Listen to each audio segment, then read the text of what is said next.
महाराष्ट्र की राजनीति में एक नया बखेड़ा शुरू हो चुका है और वो है शराब को लेकर। महाराष्ट्र की सरकार यानी महाविकास आघाड़ी सरकार ने शराब उत्पादकों के लिए एक अहम फैसला लिया है, जो है किराना दुकान यानी सुपरमार्केट में अब शराब बिकेगी। शराब यानी वाइन बिकेगी, लेकिन शराब शराब होती है। इस नए बखेड़े को लेकर अब राजनीति गर्मा गई है।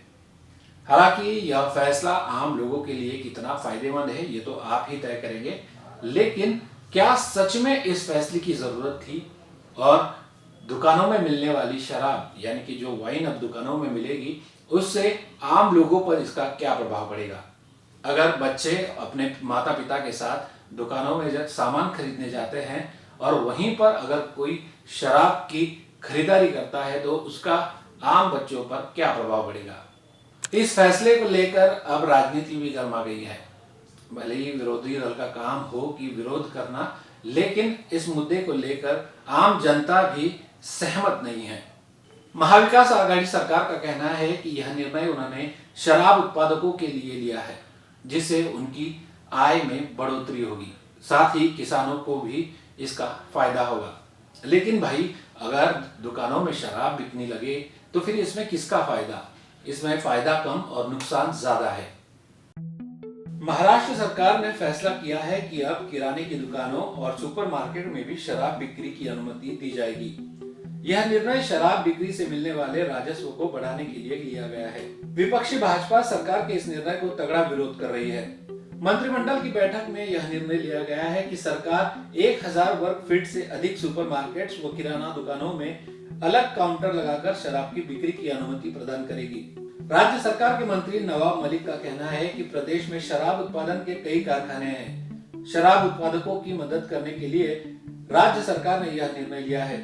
महाराष्ट्र के सुपर बाजारों और दुकानों पर वाइन की बिक्री की इजाजत देने का शिवसेना संजय राउत ने भी बचाव किया है। उन्होंने इसका विरोध करने पर भाजपा की आलोचना की। राउत ने कहा कि वाइन शराब नहीं है। यदि वाइन की बिक्री बढ़ती है तो इससे महाराष्ट्र के किसानों को लाभ होगा। उद्धव ठाकरे सरकार के इस फैसले को लेकर एक तरफ जहां विपक्ष उन पर निशाना साध रहा है, तो दूसरी तरफ आम लोग भी इस फैसले से नाखुश नजर आ रहे हैं। अगर शराब पीने वाले भी उसी शॉप में शराब लेने आएंगे जहां घरेलू सामान मिलता है, तो इससे माहौल जरूर बिगड़ेगा। विधानसभा नेता प्रतिपक्ष देवेंद्र फडणवीस ने सरकार के इस निर्णय का तगड़ा विरोध किया। महाविकास आघाड़ी सरकार ने कोरोना काल में किसानों, गरीबों और छोटे कारोबारियों को लाभ पहुंचाने वाला एक भी निर्णय नहीं किया है। सरकार की प्राथमिकता सिर्फ और सिर्फ शराब है। सत्ता के नशे में चूर सरकार को गरीबों की भी थोड़ी मदद करनी चाहिए। फडणवीस ने कहा कि पेट्रोल डीजल की तुलना में शराब सस्ती की गई। शराब बंदी खत्म करके दारू बेचने की अनुमति दी गई। महाराष्ट्र में शराब बिक्री के लिए नई परमिटें देने की शुरुआत की गई है।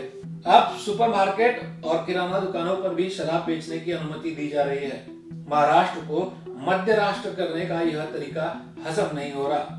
महाराष्ट्र राज्य में करीब 4 दर्जन वाइनरी है, जिनमें से अधिकांश नासिक जिले में स्थित है और भारत में उत्पादित शराब का करीब 80% हिस्सा यहीं से जाता है।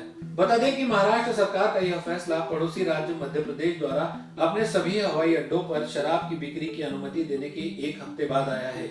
महाराष्ट्र में अब किसी भी सुपरमार्केट या वॉक इन स्टोर से वाइन खरीदी जा सकेगी और इसके लिए आपको खास तौर पर वाइन की दुकान में जाने की जरूरत नहीं होगी।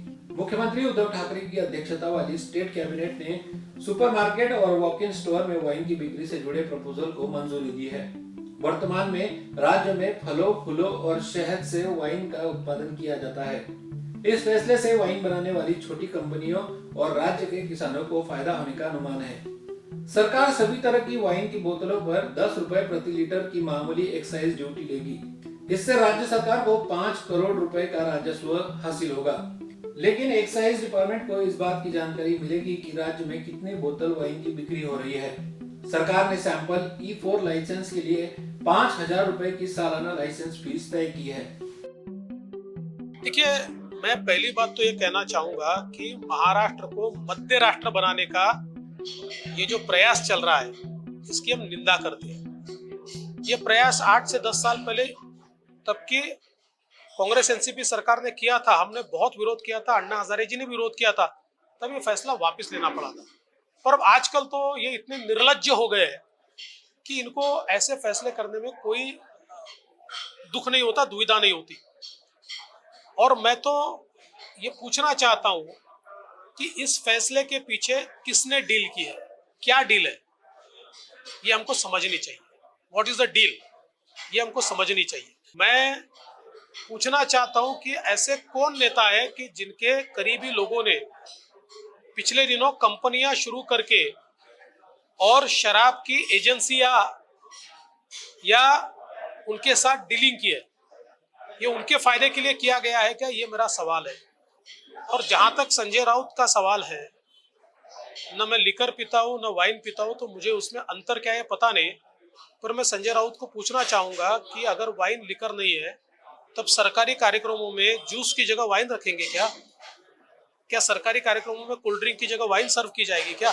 सुपरमार्केट में मिलेगी शराब के इस निर्णय को लेकर आपको क्या लगता है, ये हमें जरूर हमारे कमेंट बॉक्स में बताइए, ताकि महाराष्ट्र सरकार का यह फैसला सही है या गलत यह समझा जा सकेगा।